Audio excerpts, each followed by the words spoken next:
Hola, muy buenos días a todos. Hoy vamos a ver lo que son los orbitales atómicos y números cuánticos. Vamos a ver qué relación existen entre estas dos y por supuesto primero vamos a definir qué es cada una de estas cosas. Bueno, ¿qué es un orbital?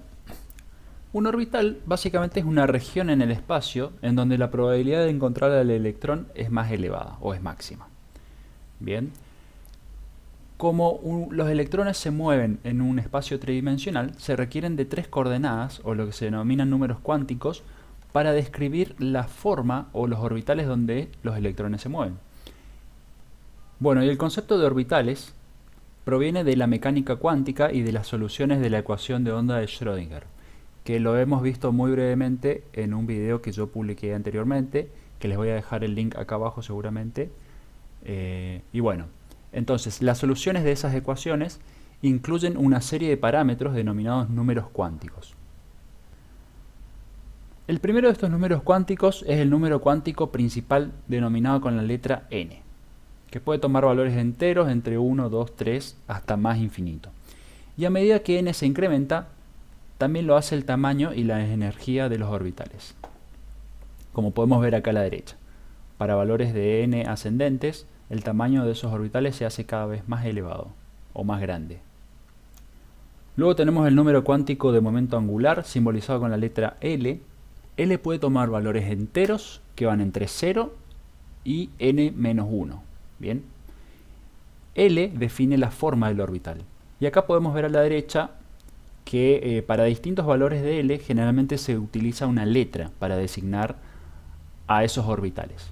Eso lo vamos a ver más en detalle, pero por ejemplo, para un valor de L igual a 0, la letra usada es una S, por lo tanto sería un orbital S. Para un L igual a 1 tendríamos orbitales P, luego orbitales D y orbitales F. Ya lo vamos a ver en detalle. Luego tenemos el número cuántico magnético, simbolizado por m sub L. Este número cuántico puede tomar valores que van entre menos L y más L. También son números enteros y pasan por 0. Estos describen la orientación espacial de los orbitales. Y por último tenemos el número cuántico que se denomina número cuántico de spin, que se simboliza con m sub s. Puede tomar valores de más un medio o menos un medio, esos valores son arbitrarios. Y de lo que dan cuenta esto es que el electrón puede ser representado como una pequeña esfera capaz de girar sobre un eje, ¿bien? Este eje que está acá. Entonces ese electrón puede girar en uno u otro sentido. Y para cada uno de esos sentidos de giro, ms toma un valor u otro. Básicamente es eso. Ahora, lo que nosotros tenemos que tener en cuenta es que un átomo puede tener varios electrones, ¿no es así? Por lo tanto, esos electrones van a estar acomodados en distintos orbitales, básicamente. Y el principio de exclusión de Pauli nos ayuda a definir cómo esos electrones van a estar distribuidos en esos orbitales. Bien, el principio de exclusión de Pauli, ¿qué es lo que nos dice? Nos dice básicamente que dos electrones distintos en un átomo no pueden tener el mismo conjunto de números cuánticos. Acá tienen que tener en cuenta y tienen que tener muy en claro que cada electrón que se encuentre en un átomo va a tener un conjunto de números cuánticos. Y esto lo vamos a ver más en detalle ahora. Entonces, por lo tanto, solo pueden existir dos electrones por orbital y estos van a diferir en su número cuántico de spin, que es el que vimos al último, el que define el sentido de giro del electrón. Otra forma de decir esto es que cuando dos electrones ocupan el mismo orbital, sus spines deben estar apareados. ¿Esto qué quiere decir? Que el spin de uno de los electrones debe ser de más un medio y el otro de menos un medio. Bien, estas son distintas formas de expresar el principio de exclusión. Ahora vamos a ver cómo están relacionados los distintos valores de números cuánticos. El valor de n define lo que se denomina una capa o un nivel de energía. Bien, los distintos valores posibles para L van a definir lo que se denomina una subcapa. Bien, y los distintos valores de L van a dar lugar a una serie de orbitales. Entonces vamos a analizar a modo de ejemplo estos dos primeros casos. Bien, para n igual a 1, L solo puede tomar un valor de 0, por lo que vimos anteriormente. Esto va a definir lo que se denomina una capa 1s. El valor posible de L en este caso solo puede ser 0, por lo tanto vamos a tener un solo orbital en la subcapa, y orbitales totales también van a ser 1. Y por el principio de exclusión de Pauli podemos tener hasta 2 electrones por cada orbital. Bien, entonces en la capa con n igual a 1 vamos a tener 2 electrones. Analicemos el caso con n igual a 2. Acá ya L puede tomar dos valores distintos, entre 0 y 1. Recuerden que va entre 0 y n menos 1. Como n es igual a 2, L puede ir hasta n menos 1, o sea, hasta 1. De esta forma se definen, igual que antes, una subcapa S, 2S, que es exactamente igual a la primera, a la que vimos para el nivel 1, pero es un poco más grande.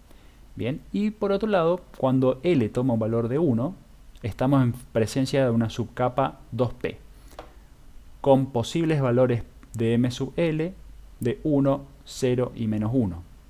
O sea que tenemos 3 orbitales en esta subcapa 2P.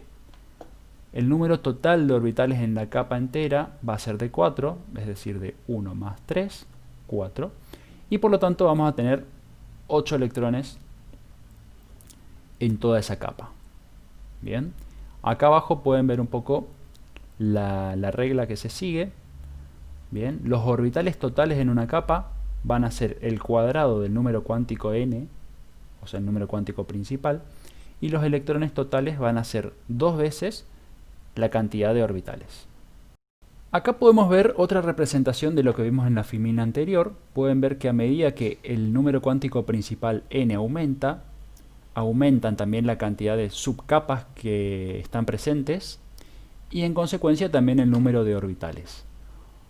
Vamos a analizar este caso. Si n es igual a 3, L es igual a 2, en ese caso estaríamos en presencia de una subcapa D, y como L es igual a 2, M sub L puede tomar valores entre menos 2 y más 2 pasando por 0, lo cual hace que aparezcan 5 orbitales 3D.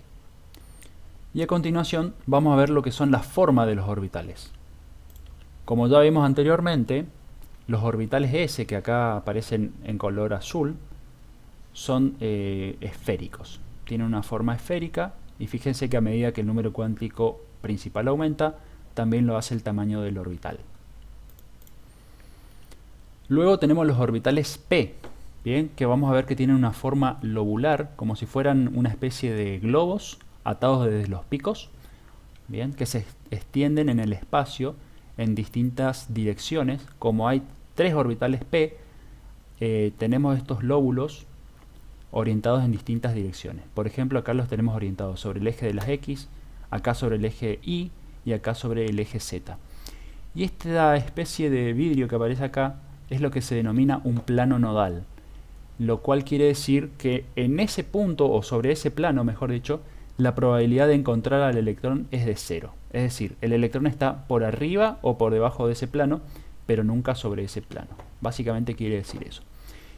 Y por último tenemos acá lo que son los orbitales D.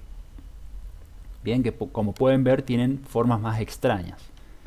Bien, como les dije, son 5 orbitales D, que también algunos tienen esa forma como de nodos, o perdón, de lóbulos, similares a lo que son los orbitales P, pero en orientaciones espaciales un poco diferentes a las que ven acá.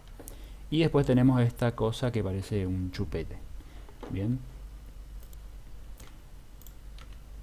Finalmente tenemos la forma de los orbitales F, bien, en donde por ejemplo, ya en niveles de energía con n igual a 4, ya empiezan a aparecer estos orbitales. Porque fíjense que si n es igual a 4, L es igual a 3, ML puede tomar todos estos valores, lo cual da lugar a la aparición de 7 orbitales atómicos F, cuyas formas se pueden ver acá.